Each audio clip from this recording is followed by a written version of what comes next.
ঢাকা সহ দেশের বিভিন্ন অঞ্চলে আজও তাপপ্রবাহের অস্বস্তি অব্যাহত থাকতে পারে। তাপমাত্রা খুব বেশি না বাড়লেও বাতাসে আর্দ্রতার পরিমাণ বেশি থাকায় গরম আরও বেশি অনুভূত হতে পারে বলে জানিয়েছে বাংলাদেশ আবহাওয়া অধিদপ্তর।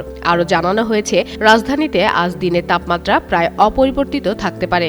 আবহাওয়া অফিসের তথ্য মতে সোমবার সকাল ৬টায় ঢাকার তাপমাত্রা ছিল ২৮.৬ ডিগ্রি সেলসিয়াস। দিনের সর্বনিম্ন তাপমাত্রা রেকর্ড করা হয়েছে ২৮.৩ ডিগ্রি সেলসিয়াস।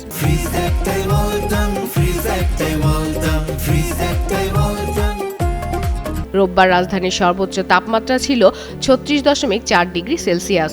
সকাল ৭টা থেকে পরবর্তী ৬ ঘন্টার পূর্বাভাসে বলা হয়েছে, দুপুর পর্যন্ত ঢাকার আকাশ আংশিক মেঘলা থাকতে পারে, তবে আবহাওয়া প্রধানত শুষ্ক থাকার সম্ভাবনাই বেশি। এদিকে দেশের ২ অঞ্চলে ঝড়ো বৃষ্টির আভাস দিয়েছে আবহাওয়া অধিদপ্তর।